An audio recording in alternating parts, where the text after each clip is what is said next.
Selamat hari Sabat, saudara yang kekasih dalam Tuhan, keluarga besar United Indonesian, bersama para sahabat yang ikut berbakti bersama-sama dengan kami pada hari Sabat ini, tanggal 8 Agustus 2020. Pelajaran sekolah Sabat kita untuk minggu ini judulnya Unlimited Possibilities. Kemungkinan-kemungkinan yang tidak terbatas. Berbicara tentang unlimited possibilities, saya ingat satu buku yang ditulis oleh seorang ahli filsafat berkebangsaan Yahudi namanya Franz Rosenzweig. Judulnya Understanding the Sick and the Healthy. Ketika saya melihat judul buku ini pertama kali, saya pikir dia akan membahas tentang masalah kesehatan dari sudut pandang filsafat. Ternyata setelah saya baca buku ini, isinya sama sekali berbeda. Yang dimaksud dengan understanding the sick and the healthy, memahami orang sakit dan orang sehat, adalah cara berpikir kita, cara kita memandang hidup, cara kita memandang diri sendiri, cara kita memandang dunia di sekitar kita, sangat mempengaruhi apakah kita akan hidup sebagai orang sakit atau orang sehat. Dan secara spesifik, berbicara tentang orang sakit di sini, Rosenzweig tidak berbicara tentang penyakit-penyakit, tetapi lebih ditujukan kepada sakit dalam arti fungsi atau performance hidup kita tidak semaksimal yang seharusnya. Dan bahkan ke dalam ekstrim yang paling jauh, kata sakit di sini berbicara tentang kelumpuhan. Nah, yang terjadi adalah menarik. Orangnya sehat secara badani. Fisiknya bisa melakukan segala kegiatan dengan baik. Tetapi oleh karena cara berpikir orang itu, maka orang itu hidup sebagai atau bagaikan orang lumpuh. Tidak bisa apa-apa. Contoh yang paling sederhana, mau minum harus diambilkan. Pakaian harus dicucikan. Tempat tidur harus orang lain yang bereskan. Orang itu sibuk, tetapi dilihat dari segi produktivitas dan aktivitas hidup, orang itu adalah lumpuh. Lebih jauh lagi, orang-orang yang oleh Rosenzweig dianggap orang sakit adalah karena filsafat hidup yang mereka anut, cara berpikir yang mereka bangun. Segala sesuatu itu tidak mungkin, tidak bisa. Ujungnya, mereka menjadi orang yang tidak bisa apa-apa. Kenapa buku ini saya angkat? Karena Franz Rosenzweig sendiri, kehidupannya secara pribadi mencerminkan filsafat yang dia bahas di dalam buku ini. Dia lahir di Jerman, menempuh pendidikan di Jerman, dan dalam usianya sebagai orang dewasa, dia berimigrasi pindah untuk hidup di Yerusalem.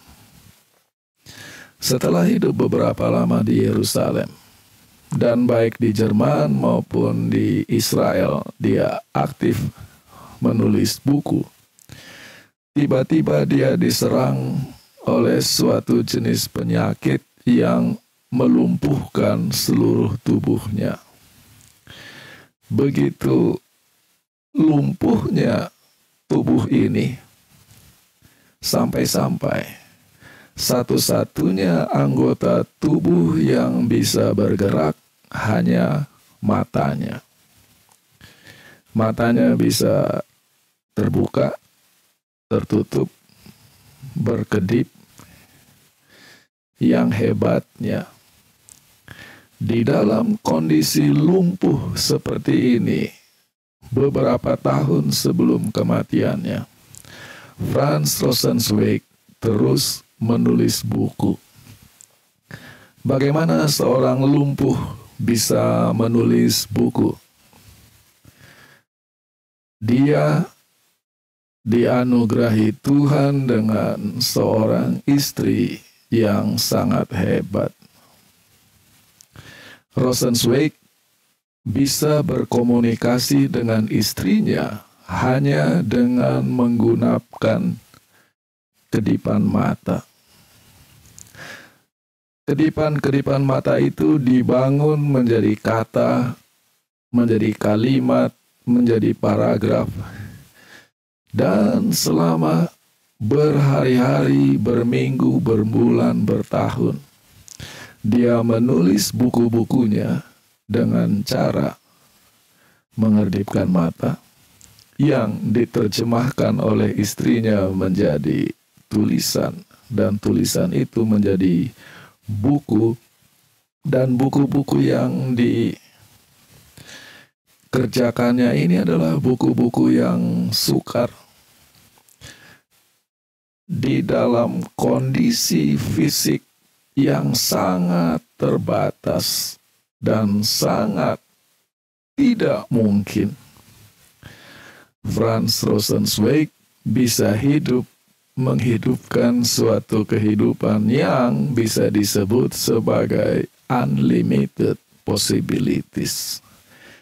Kemungkinan-kemungkinan yang tidak terbatas. Apalagi dengan kita yang sebagian besar kondisi tubuhnya berfungsi dengan baik, kondisi kesehatannya baik, tetapi melihat hidup segala sesuatu dari kacamata tidak mungkin, impossible.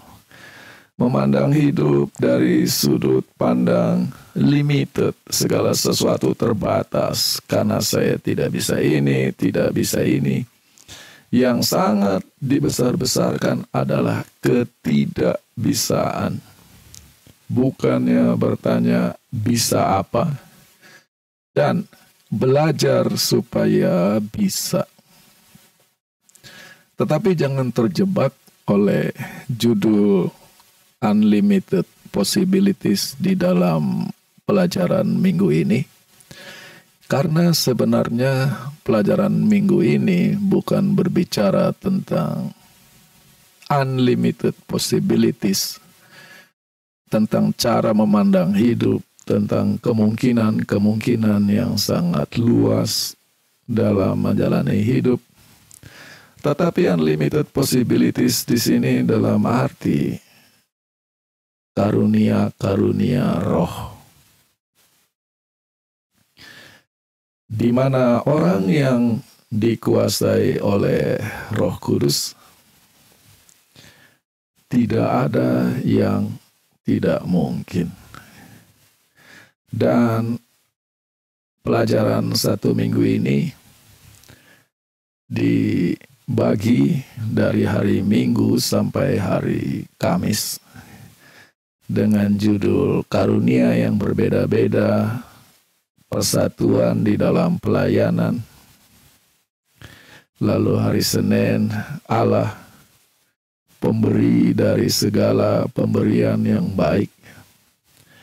Lalu hari Selasa, tujuan dari karunia-karunia roh. Hari Rabu, menemukan karunia-karunia Anda. Lalu hari Kamis, bertumbuh di dalam karunia. Dan sekarang kita akan lihat menurut pelajaran sekolah sahabat kita, apa tujuan dari karunia-karunia roh. Tujuannya adalah untuk membangun dan memelihara gereja untuk mewujudkan pelayanannya.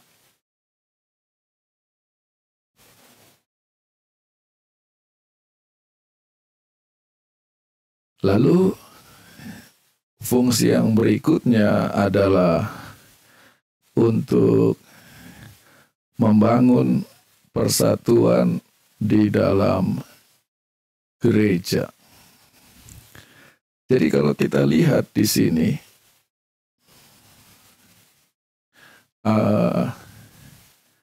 karunia roh fokusnya adalah untuk pelayanan di dalam gereja.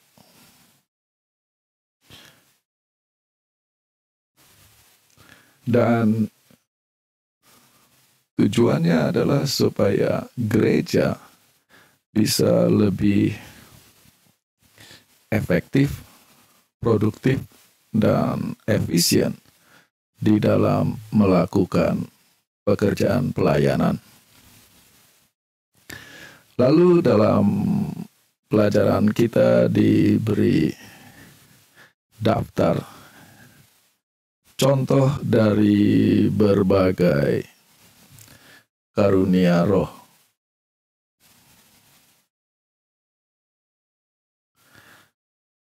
Pelayanan, ministering and serving. Bahasa Indonesianya sama saja, pelayanan sebagai ministering, serving adalah melayani. Tetapi mungkin ministering di sini adalah pelayanan lebih dari sisi liturgi atau pelayanan di dalam konteks ibadah. Sementara serving di sini adalah pelayanan secara lebih luas dan konteksnya non-liturgi dan non-ibadah. Siar, membagikan firman, proclaiming, mengajar, menguatkan, memberi, keramah tamahan, murah hati, menolong, kegembiraan. Dan menurut pelajaran sekolah sahabat, kita bisa baca lebih jauh tentang contoh-contoh karunia roh ini di Roma 12 dan 1 Korintus pasal 12. Salah satu pertanyaan yang paling sering ditanyakan orang adalah, apa bedanya karunia roh dari bakat alamiah?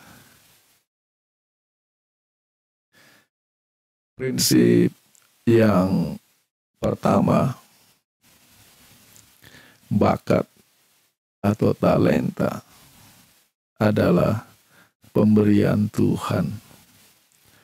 Tetapi tidak semua bakat alamiah atau talenta alamiah itu mempunyai hubungan langsung dengan pelayanan bagi Tuhan di dalam konteks gereja. Kalau lebih spesifik, bakat ini sangat berguna dalam konteks untuk mencari nafkah, untuk menghidupi diri, untuk menghidupi keluarga. Bakat lebih relevan di dalam menemukan dan mengembangkan karir. Sedangkan karunia roh adalah pemberian khusus, talenta khusus yang berfungsi di dalam konteks menjaga, memelihara, membangun dan mengembangkan gereja, supaya gereja bisa melayani lebih baik bagi dunia. Dan karena konteksnya adalah gereja, kalau bakat itu adalah bawaan lahir, maka karunia roh adalah pemberian ketika kita lahir kembali secara rohani. Ada orang yang kelahiran kembalinya bersamaan dengan baptisan. Ada orang yang dibaptis oleh karena dorongan keluarga atau dalam usia muda belum mengerti hidup, dan setelah itu agak hilang secara rohani, tetapi menemukan satu titik dalam kehidupan di mana kerohanian memegang peranan penting dalam hidup, kembali ke gereja dan aktif di gereja, maka karunia roh yang selama ini terpendam menjadi timbul dan tumbuh dan berkembang. Bagi sebagian orang, bakat alamiah mereka dengan karunia roh mereka adalah hal yang sama. Tapi bagi banyak orang, bakat alamiah dan karunia roh adalah dua hal yang sangat berbeda. Maka sekarang kita perlu bahas lebih jauh lagi tentang bakat alamiah.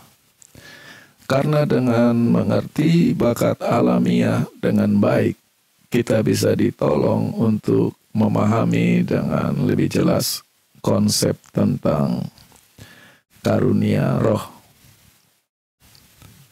Ada satu buku yang ditulis oleh seorang bernama Thomas Armstrong.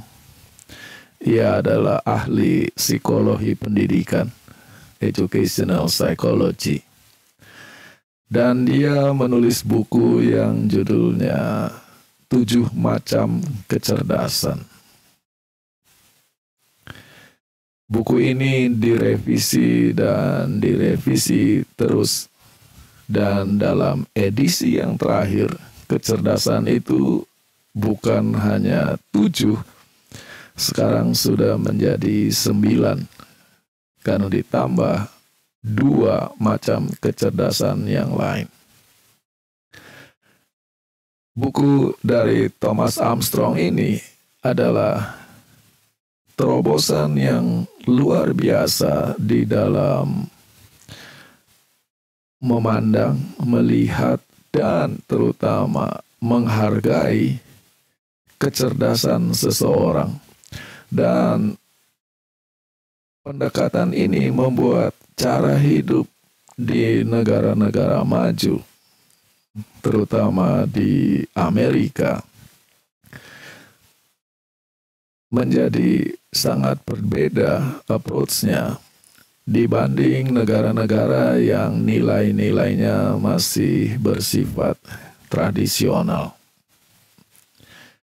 7 kecerdasan dasar yang dimaksud oleh Armstrong adalah yang pertama, linguistik, atau suatu kecerdasan sehubungan dengan kata-kata dan bahasa.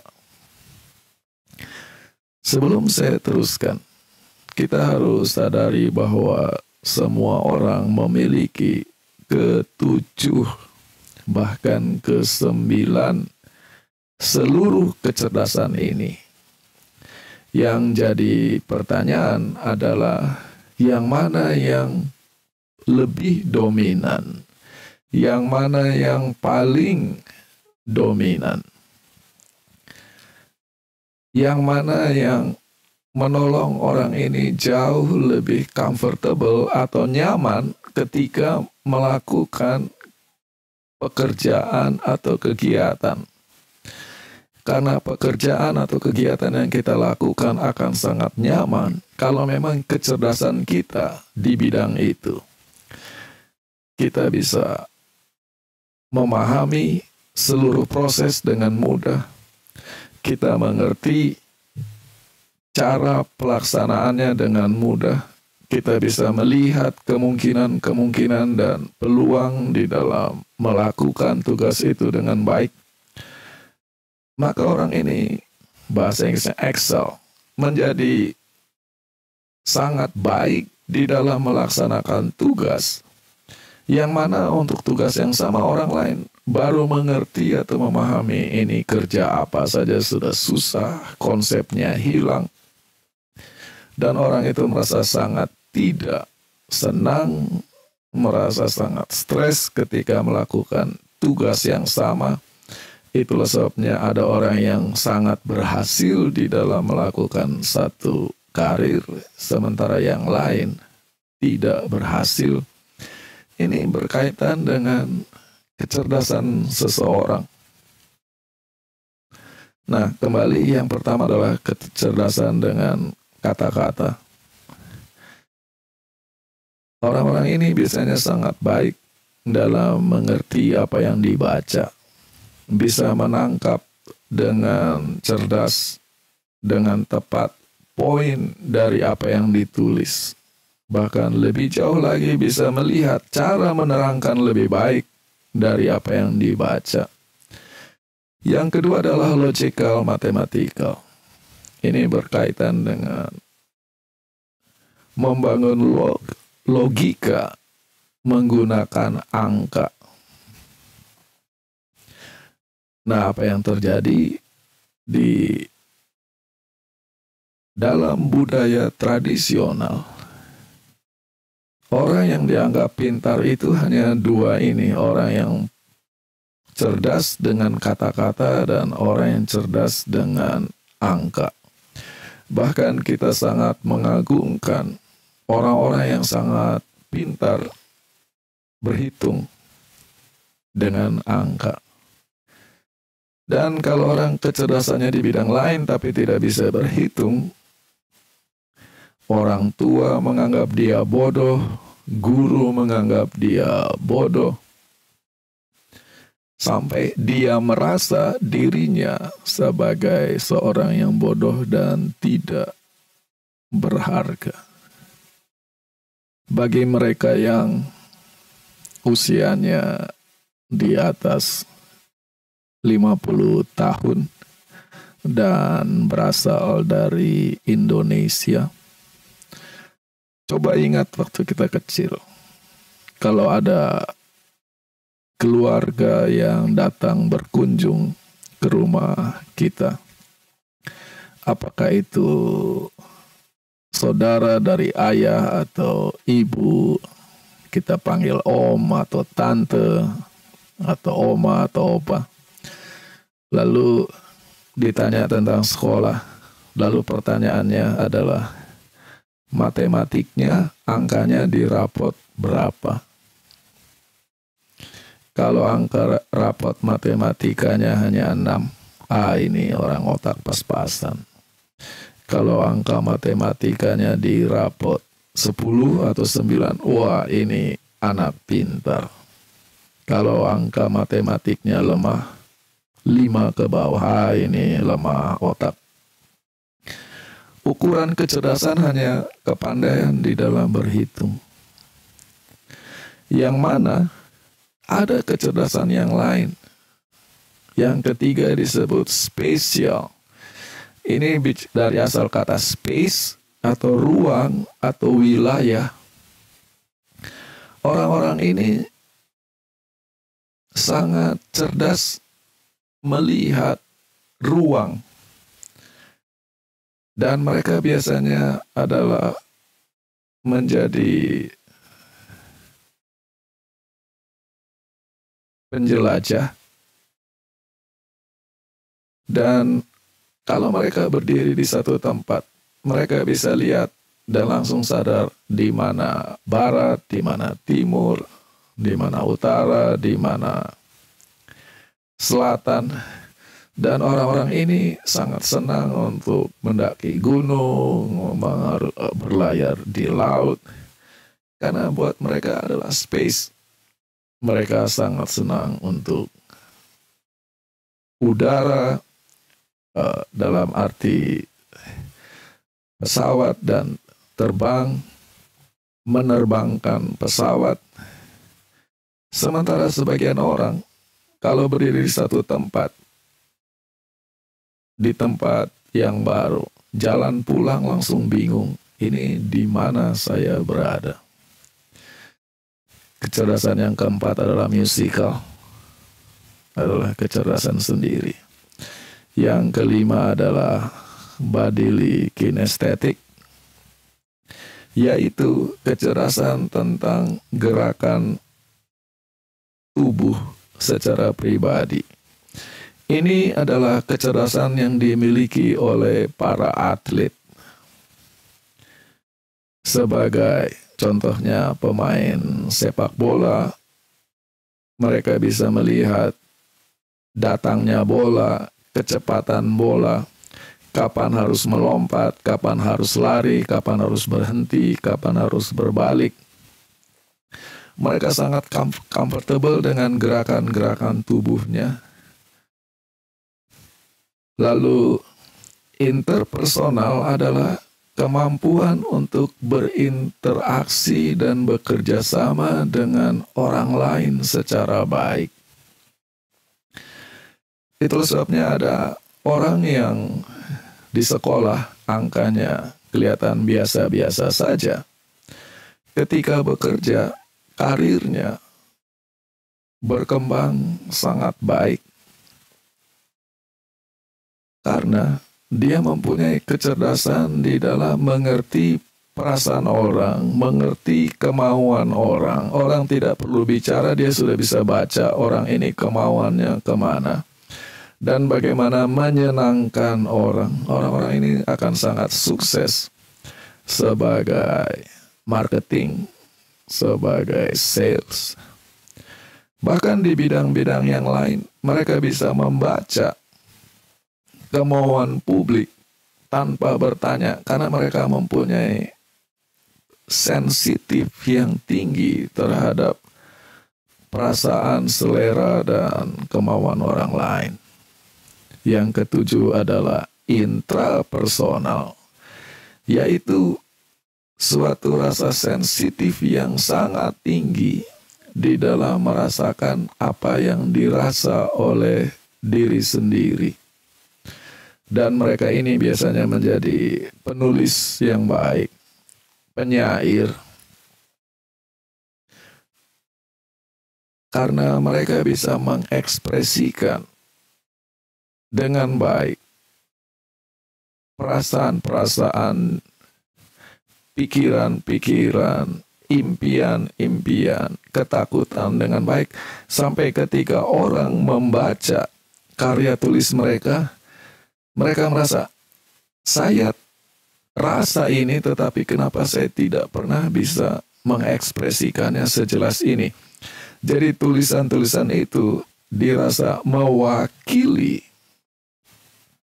apa yang orang lain rasakan. Mereka bisa menjelaskan dengan sangat baik fenomena. Sampai orang-orang katakan, saya tahu itu, tetapi saya tidak bisa menjelaskannya dengan baik. Nah, kenapa 7 macam kecerdasan ini sangat penting? Maka kita lihat sekarang di lingkungan di mana kita hidup, bahwa orang yang bisa cari kerja dan bisa hidup layak dan hidup kaya raya tidak hanya orang yang pandai berhitung, tetapi sekarang musisi, mereka tidak punya pendidikan formal, tetapi bisa kaya raya oleh karena musik yang mereka hasilkan dihargai dengan baik untuk waktu yang sangat lama. Di negara-negara yang cara berpikirnya masih tradisional, yang orang-orang yang punya kecerdasan musik ini cuma menyanyi di gereja, kalau dia Kristen itu pun gratis. Lalu nyanyi-nyanyi kalau ada kumpul-kumpul, ada acara ulang tahun atau perkawinan, dan itu semua gratis. Jadi orang ini menggunakan kecerdasannya, tetapi kecerdasannya tidak dihargai. Para atlet, ada orang-orang yang bersekolah di kelas, performansnya sangat biasa, tetapi begitu di lapangan olahraga sangat hebat. Waktu kerja pun kerjanya biasa-biasa, tapi pikirannya bagaimana bisa main badminton pulang kerja. Yang mana untuk waktu yang sangat lama, para atlet ini tidak diberi upah yang layak dengan kecerdasan mereka. Tapi dengan berubahnya konsep pendidikan tentang kecerdasan dan dengan datangnya teknologi televisi, maka sekarang minimal di dunia barat, para atlet bisa hidup layak, sangat layak, dan bahkan kaya raya. Dan saya sering kali memberi ilustrasi kalau Michael Jordan yang sangat cerdas secara body kinestetik itu dengan bakat yang sama, tapi lahir di salah satu pulau-pulau di Indonesia, maka dia hanya akan lempar-lempar kelapa ke truk untuk dibawa ke pabrik. Tapi karena dia lahir dan besar di Amerika, lemparan-lemparan yang sama menjadi modal yang sangat hebat di lapangan basket. Yang mana kalau Michael Jordan yang sama lahir di tahun 1800-an, belum ada industri televisi, tidak ada yang akan menghargai kecerdasannya. Kalau Mozart, Wolfgang Amadeus Mozart, lahir dan besar di salah satu pulau Indonesia di mana kecerdasan musikalnya adalah musik klasik, tidak dihargai oleh lingkungan masyarakat di mana dia tumbuh dan besar. atau oleh karena dia mempunyai kecerdasan musik yang begitu tinggi, dia akan menjadi seorang yang sangat ahli dan mahir memainkan gamelan atau musik-musik tradisional Indonesia yang lain. Dia tidak akan dikenal secara mendunia karena musik yang dimainkannya bukan musik level dunia. Dua tambahan adalah the naturalist. Orang yang menunjukkan minat dan sangat cepat untuk ahli di dalam memahami, membedakan berbagai jenis makhluk hidup dan tumbuh-tumbuhan di dalam lingkungannya. Dan yang terakhir adalah the existential. Orang-orang yang pikirannya itu tidak berminat di bidang musik, di bidang olahraga, di bidang berhitung, tetapi lebih menanyakan tentang pertanyaan-pertanyaan filosofis. Apakah kehidupan itu? Apakah arti kehidupan itu? Bagaimana caranya supaya hidup itu lebih bermakna? Mengapa ada ketidakadilan di dunia ini? Mengapa ada kejahatan di dunia ini? Kemana arah peradaban manusia? Itu adalah kecerdasan tersendiri, karena terlalu banyak orang dalam hidup ini hanya berpikir bagaimana supaya bisa makan, bisa punya tempat tinggal, bagaimana bisa makan enak, tempat tinggal layak, punya mobil yang baik, menabung. Tentang arti hidup, tentang arah peradaban, untuk apa dipikirkan. Nah, jadi masih sangat banyak orang-orang yang kecerdasannya tidak dihargai. Dan oleh karena tidak dihargai dan tidak didukung oleh lingkungan, maka kecerdasan itu tidak pernah berkembang. Potensinya ada tetapi tidak berkembang. Dan terpaksa menjalani hidup dengan menggunakan kecerdasan mereka yang lain yang sebetulnya tidak begitu tinggi.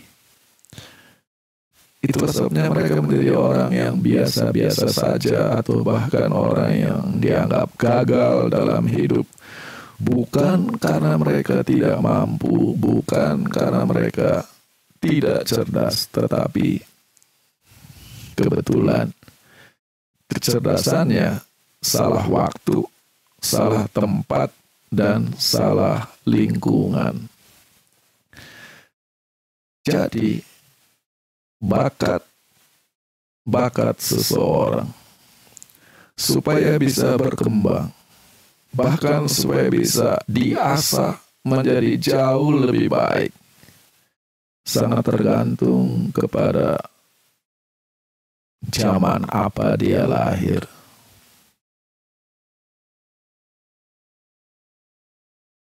Di mana dia lahir, lingkungan, budaya, cara berpikir di mana dia dibesarkan. Dan itulah sebabnya cukup banyak anak-anak yang dianggap nakal, sampai orang tuanya pusing, tidak tahu bagaimana untuk menghadapi anak-anak ini. Sebenarnya sebagian dari mereka memang kriminal murni, tetapi sebagian dari mereka adalah anak-anak yang frustrasi oleh karena merasa dia mempunyai sesuatu tapi dia tidak tahu apa.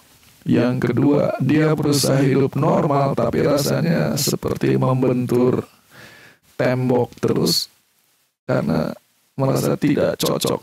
Dan anak-anak yang frustrasi ini menjadi tipe anak yang tidak gembira, pemurung, frustrasi, dan lebih jauh jadi pemarah. Orang tuanya menjadi sangat tidak senang melihat punya anak yang tidak bahagia, tapi mereka tidak tahu bagaimana menghadapi anak ini. Itulah sebabnya saya katakan tadi, buku dari Thomas Armstrong ini merupakan suatu terobosan yang luar biasa di dalam memahami anak, di dalam memahami talenta dan bakat. Minimal kalau orang tua bisa tahu anak ini kecerdasannya di bidang apa, maka anak ini akan merasa lebih nyaman dan aman di rumah. Tetapi kalau kecerdasan anak ini tidak dipahami oleh orang tua dan terjadi mereka hanya bentrok terus, maka anak ini akan menjadi seperti anak yang hilang. Belum lagi guru-guru yang tidak memiliki konsep kecerdasan ini. Dan bahkan guru yang tidak tahu dia sendiri sebagai guru sebetulnya cerdasnya di bidang apa. Maka ini seperti orang buta yang sedang mendidik atau menuntun anak-anak buta yang dikirim oleh orang tua buta, maka semua menjadi si buta dari gua hantu, yaitu hantu-hantu frustrasi. Mungkin sudah terlalu menyimpang kalau saya bicara tentang itu. Nah, dengan latar belakang ini, kita datang kepada karunia roh.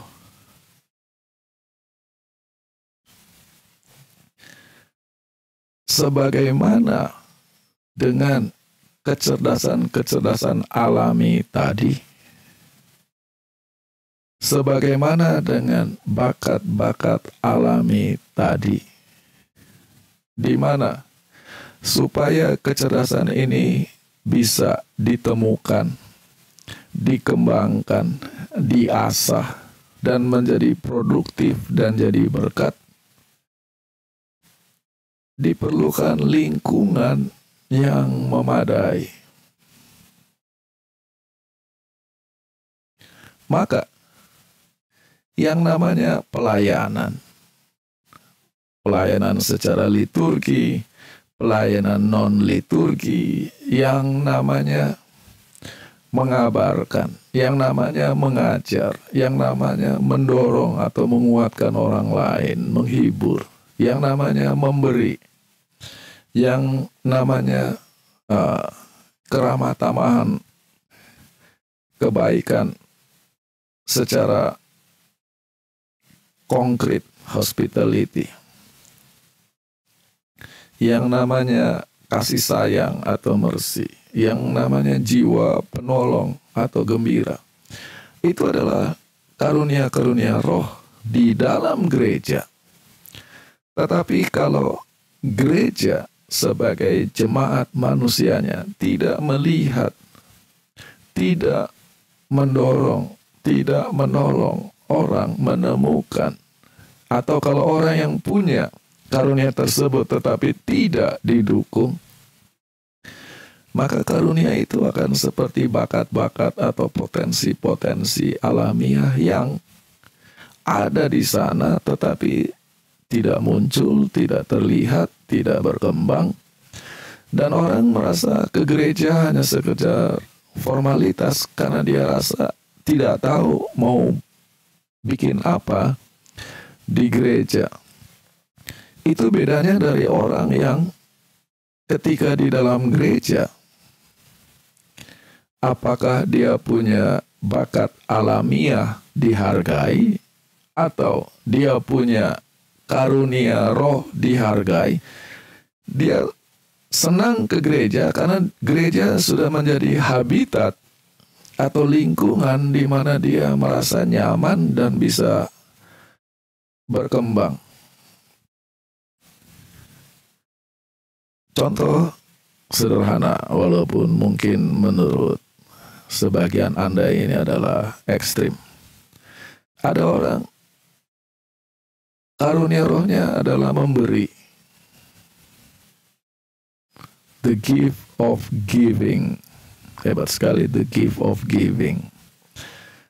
Nah, tetapi oleh karena kecerdasan alamiah yang dia miliki, salah tempat, salah waktu, salah lingkungan, maka sebagai karir, penghasilan atau pendapatannya pas-pasan bahkan minim. Bagaimana orang yang pendapatannya minim bisa mengembangkan karunia memberi, yang mana jadi lebih seperti bahasa Sunda gantinya karunia menjadi karunya, yang mana karunya artinya kasihan. Orang yang punya bakat atau karunia roh mengajar tetapi tidak pernah diberi kesempatan, maka kalau di kelas dia jadi kelihatannya kritis dan guru sekolah sahabat merasa kurang nyaman. Yang mana mungkin kalau orang ini ada yang bimbing, ada yang mendorong dengan pelan dan baik. Oleh karena orang seberbakat apapun, kalau diberi tanggung jawab yang jauh lebih besar dari yang dia mampu dan dia bisa, walaupun berbakat di situ, dia akan gagal dan kegagalan itu menjadi trauma, dan trauma itu membuat dia tidak bisa mengembangkan bakat yang sebenarnya ada. Dalam karunia roh juga, kalau orang diberi tanggung jawab yang berbeda dari karunia rohnya di dalam gereja, diberi tanggung jawab yang terlalu besar dan karena tidak melaksanakan dengan baik, menjadi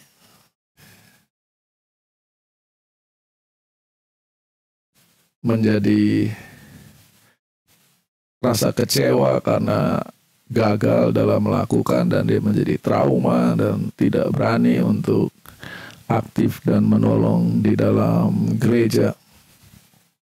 Jadi itu adalah poin pertama, di mana spiritual gifts comparable to talents atau natural talents also need recognition, appreciation, and nurture.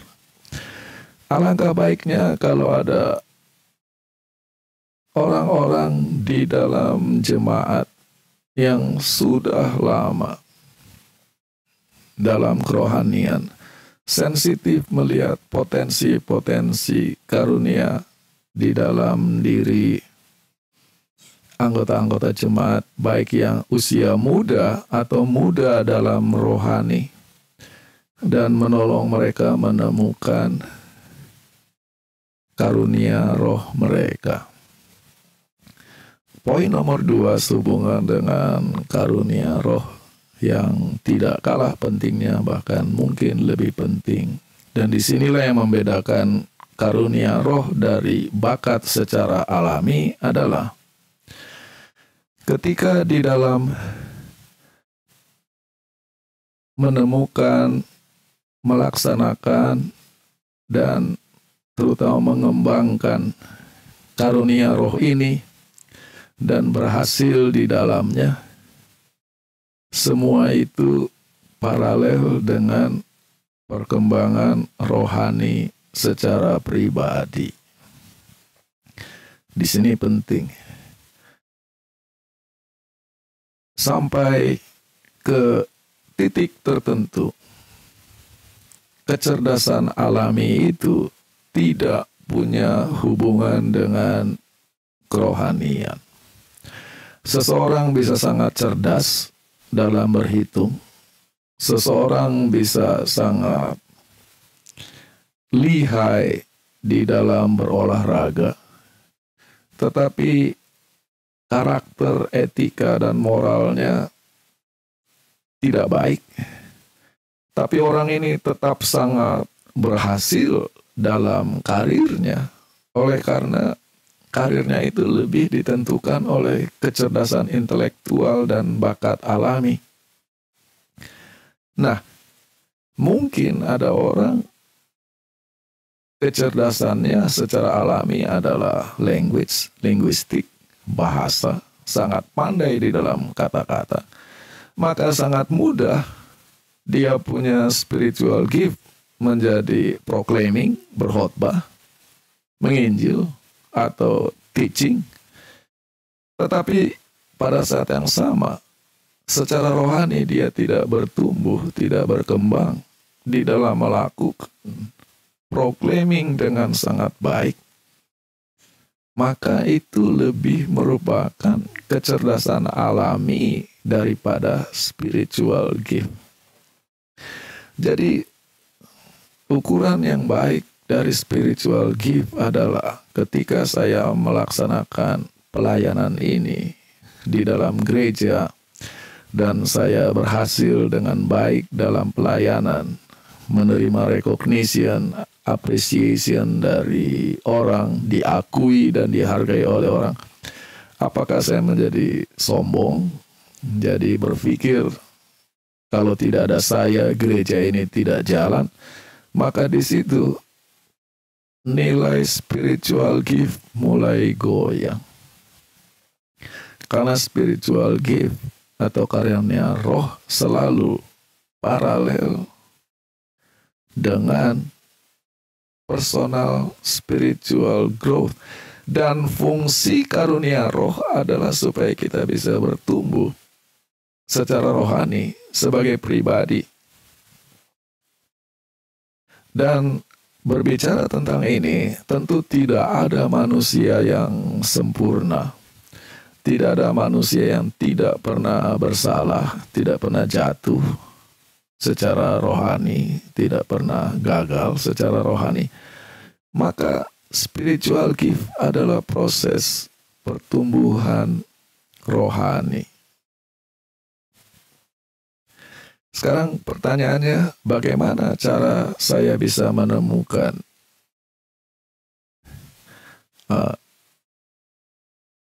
karunia roh yang ada pada saya? Kalau di negara yang lebih maju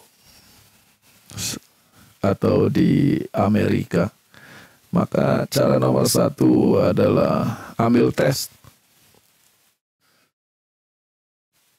Satu tes tentang spiritual gift, yang mana bagi banyak orang mereka sangat tertolong dengan tes-tes macam ini. Tapi di sisi lain bagi saya itu lebih merupakan tes psikologi dan itu lebih merupakan tes perasaan, rasanya saya begini, rasanya begitu. Maka saya akan memberi tes yang jauh lebih simpel, jauh lebih sederhana. Dan untuk orang yang hidup di tempat di mana tidak ada akses kepada tes-tes karunia rohani, tes dalam arti ujian, yang mana biasanya tes itu dalam bahasa Inggris, dan kalau cara menerjemahkannya orang tidak mengerti psikologi dan teologi pada saat yang sama, pertanyaannya bisa salah, bisa menuntun kepada jawaban yang salah, dan orang bisa menemukan karunia roh yang salah, bukan karena salah orang ini, tapi karena salah tesnya. Maka pertanyaannya sangat mudah. Kalau kita ada di dalam lingkungan gereja, setelah tinggal di gereja beberapa lama, maka saya merasa kelihatannya gereja ini bisa lebih baik, bisa lebih maju kalau hal ini diperbaiki.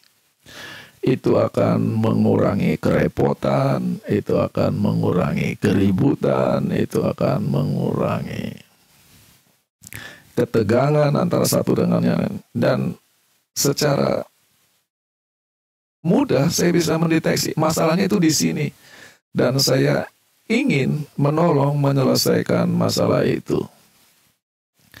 Maka itu adalah pertanda bahwa Roh Kudus memberi Anda atau memberi kita satu karunia untuk menolong gereja.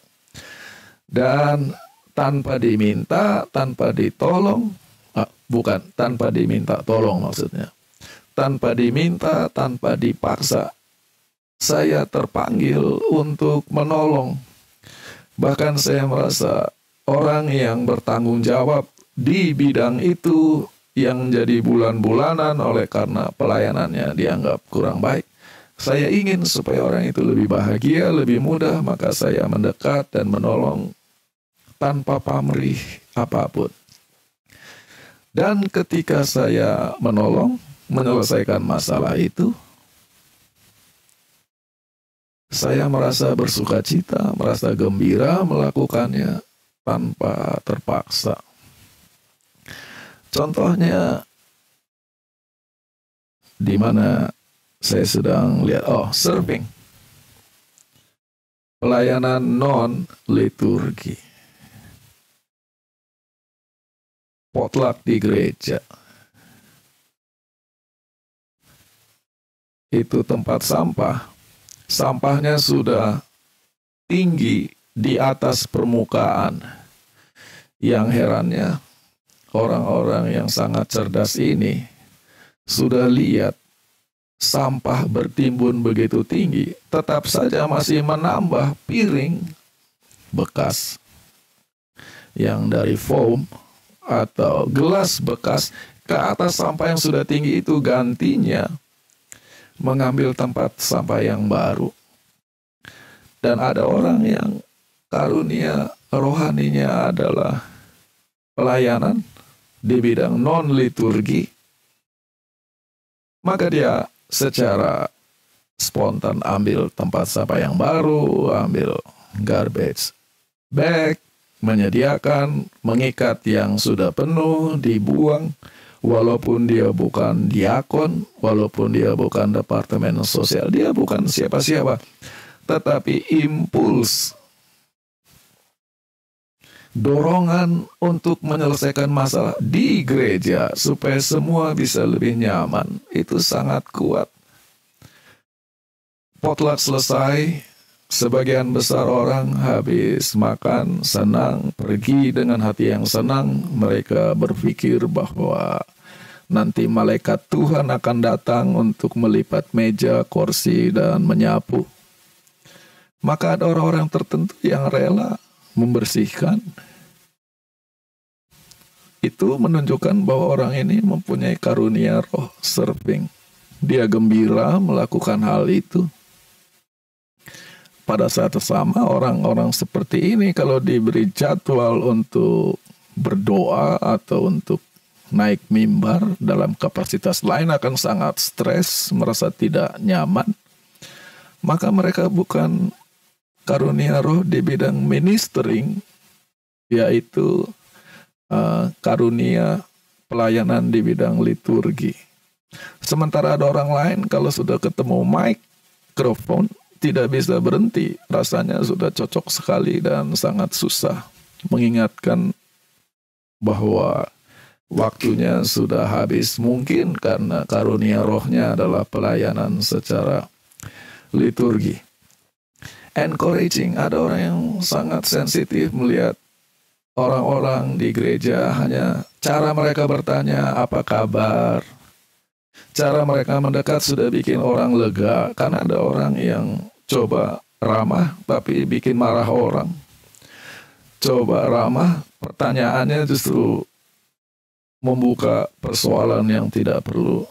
Tetapi orang-orang tertentu yang mempunyai karunia menguatkan, mendorong, itu alamiah sekali. Dia bisa menjangkau orang, ngajak obrol orang, jadi orang merasa senang ke gereja karena merasa punya teman dan sebagainya. Dan jadi poinnya adalah impuls, yaitu dorongan natural untuk menolong gereja. Melakukannya dengan sukacita, tidak berpikir tentang jabatan, tidak berpikir tentang bayaran, hanya karena merasa senang melayani Tuhan. Dan biasanya Karunia roh itu dimulai dengan hal-hal yang sangat sederhana. Karena banyak orang tunggu-tunggu, mana karunia roh saya supaya saya bisa seperti Petrus di buku Kisah. Dia berdiri, dia berkhotbah, ribuan orang langsung dibaptis. Karunia roh itu tidak pernah muncul dalam bentuk yang luar biasa pada mulanya. Ketika Yesus keluar dari air, ketika dia dibaptiskan di sungai Yordan, sebagian dari Injil mengatakan hanya dia yang melihat Roh Kudus turun dalam bentuk merpati kepadanya. Hanya dia yang mendengar suara dari sorga berkata, inilah anakku yang kukasihi. Versi lain mengatakan itu adalah pengumuman ramai. Tapi poin bahwa hanya dia yang mendengar menunjukkan dimulai dengan sangat simpel, yaitu personal conviction, keyakinan pribadi, dorongan pribadi. Dan untuk itu saya akan kasih tunjuk bagaimana orang-orang hebat di Alkitab. Contohnya Elisa, yang julukannya adalah The Miracle Working Prophet, nabi pembuat mujizat. Secara statistik catatannya paling tinggi di Alkitab. Memulai pelayanannya dengan sangat sederhana.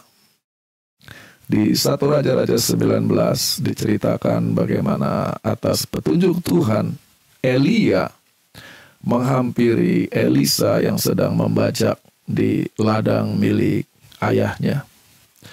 Dan atas panggilan itu dia menjadi pengikut Elia.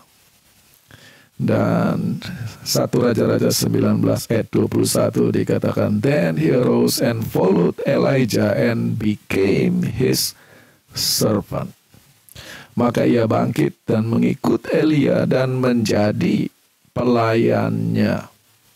Yang mana dalam bahasa Ibrani bisa dibaca sebagai menjadi budaknya.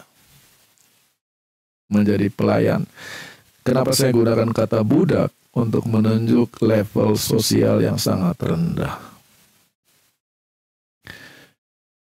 Begitu setianya menjadi pelayan Nabi Elia sampai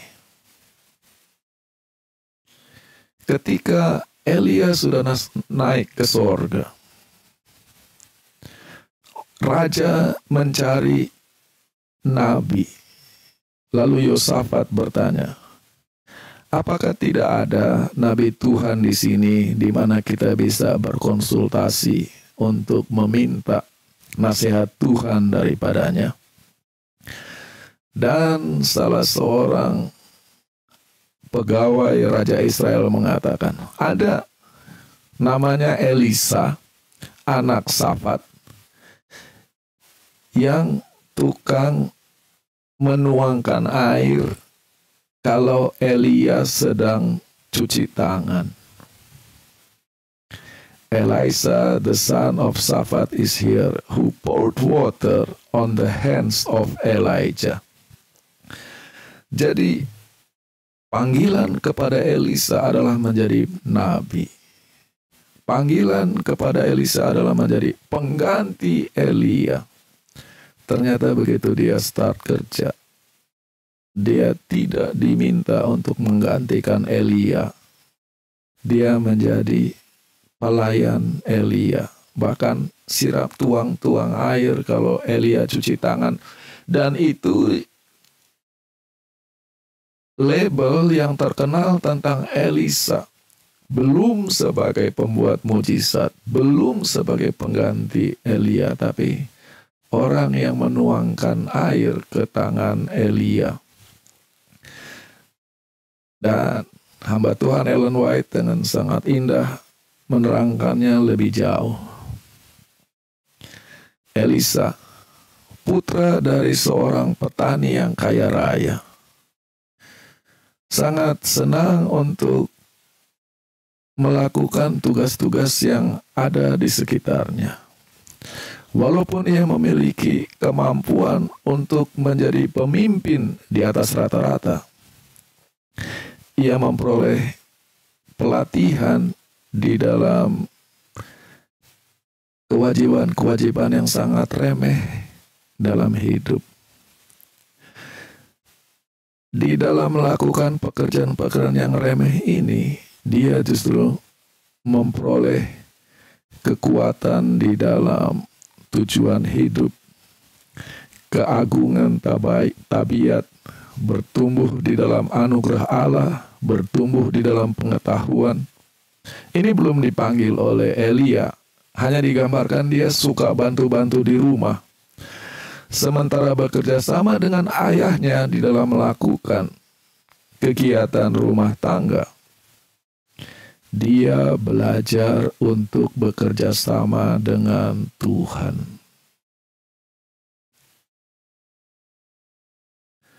Panggilan untuk menjadi nabi datang kepada Elisa, sementara ia dengan hamba-hamba ayahnya sedang membajak di ladang.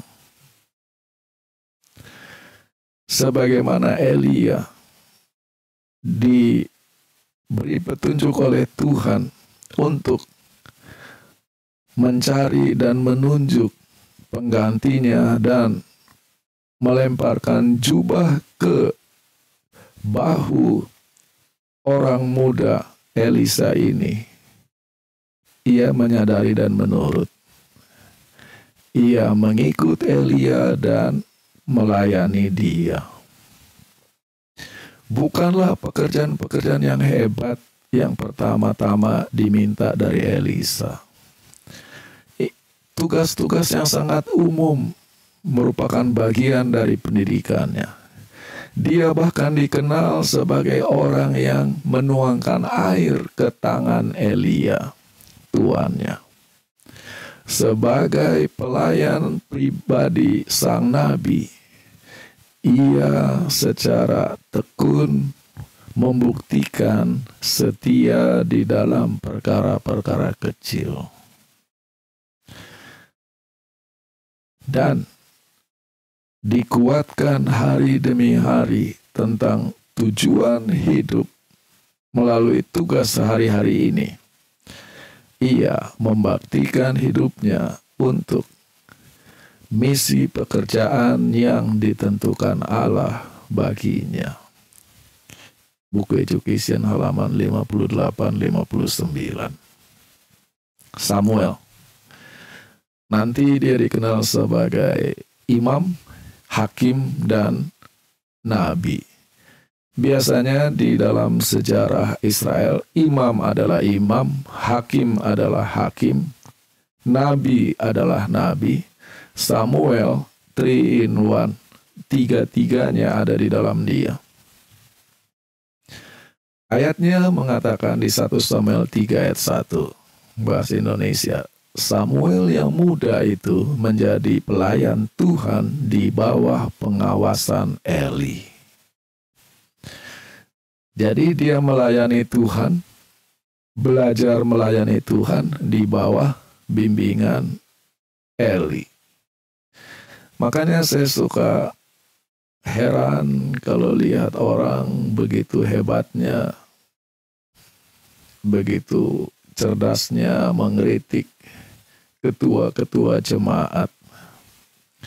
Bagaimana pendeta-pendeta muda mengkritik pendeta senior. Lihat Samuel, dia belajar melayani Tuhan di bawah bimbingan Eli. Saya merasa sangat berhutang kepada pendeta pembimbing saya ketika saya menjadi pengerja pertama kali, walaupun sudah ambil jurusan teologi atau kependetaan sampai tamat, tapi bagaimana mempraktekannya, ikut melawat, melihat bagaimana cara dia mengetuk rumah orang, berbicara dengan orang, mendoakan orang, melihat bagaimana dia menyusun acara ibadah, melihat bagaimana cara dia memimpin majelis. Dari melihat, saya belajar. Kembali Ellen White mempunyai komentar yang sangat baik. Samuel ditempatkan di bawah bimbingan Eli. Dan keindahan tabiatnya menghasilkan rasa kasih sayang yang hangat dari imam yang sudah lanjut usia itu. Samuel anaknya baik, generous, penurut, penuh hormat, dan Eli yang menderita oleh karena tingkah laku anak-anaknya sendiri, menemukan penghiburan dan berkat di dalam diri Samuel kepada siapa dia dipercayakan untuk membimbing. Samuel sangat senang menolong, sangat penuh perhatian. Dan ini kalimat yang buat saya sangat indah. And no father ever loved his child more tenderly than did Eli this youth. Tidak ada seorang bapa yang mengasihi anaknya lebih dalam lagi seperti kasih sayang Eli kepada anak kecil Samuel ini. Adalah satu hal sebagai imam besar bagi seluruh bangsa melaksanakan tugas itu dan melihat anak kecil yang sederhana ini yang begitu hangat dan sangat senang untuk dia kasihi. Ketika usianya bertambah dan dia menderita, dan dia dipenuhi dengan kekecewaan oleh karena anak-anaknya, Eli selalu melihat kepada Samuel untuk mendapat penghiburan. Bukanlah satu hal yang normal bagi orang Lewi untuk memulai pekerjaan di Ka'bah sampai mereka umur 25 tahun. Tetapi bagi Samuel, ada pengecualian terhadap hukum ini. Dan dengan berjalannya tahun, tanggung jawabnya bertambah. Sangat mudah ketika dibawa untuk melayani di Ka'bah.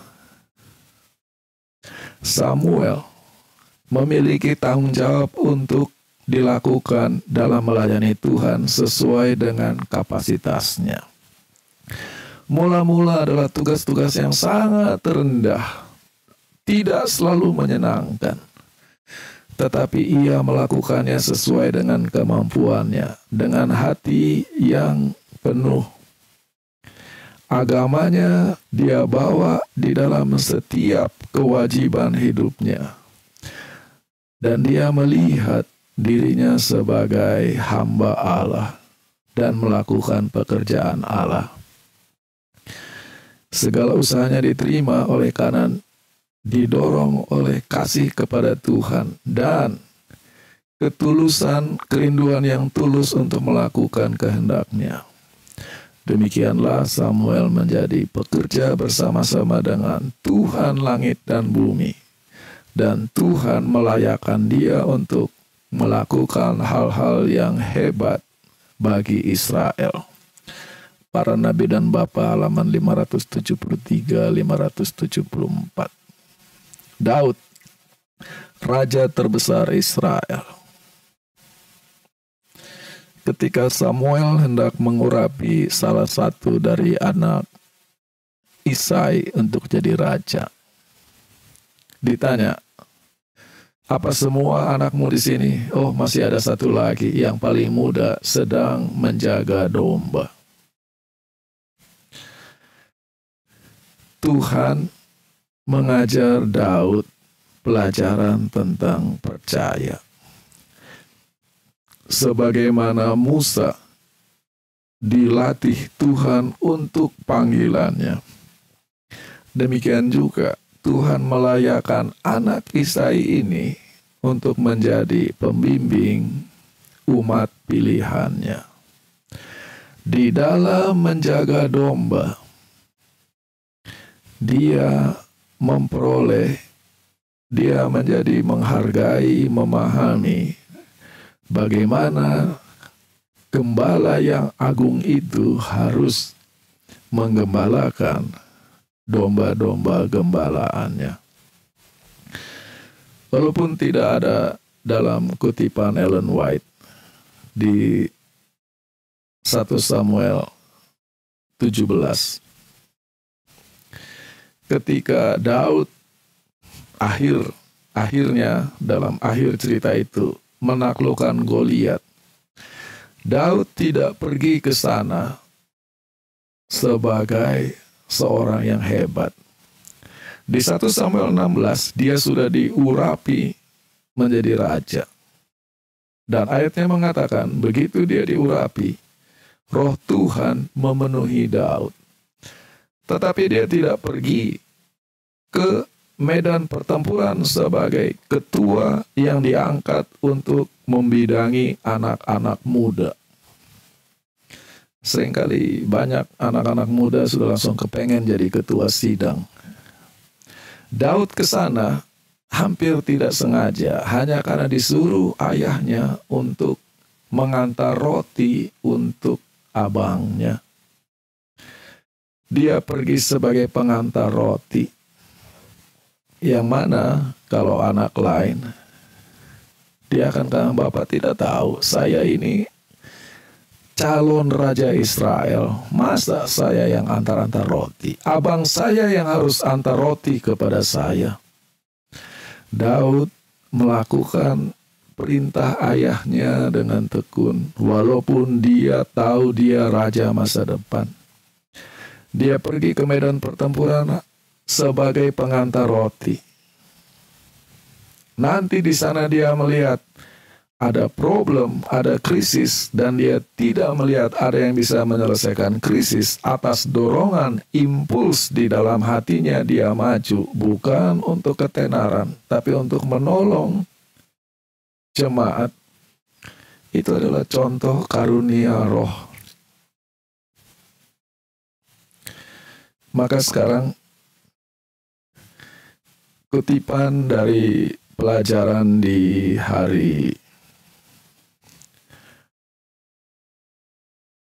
Minggu malam mengatakan, jika kita consecrate, menyerahkan diri kita kepada Tuhan dan mendedikasikan hidup kita untuk pelayanannya, our possibilities to serve are endless. Kemungkinan di dalam melayani sangat tidak terbatas. There is no limit to the usefulness of one who, putting self aside, make room for the working of the Holy Spirit upon his heart. Tidak ada batas bagi orang yang membuka diri terhadap kuasa Roh Kudus di dalam hatinya. Inilah pelajaran tentang karunia roh untuk minggu ini.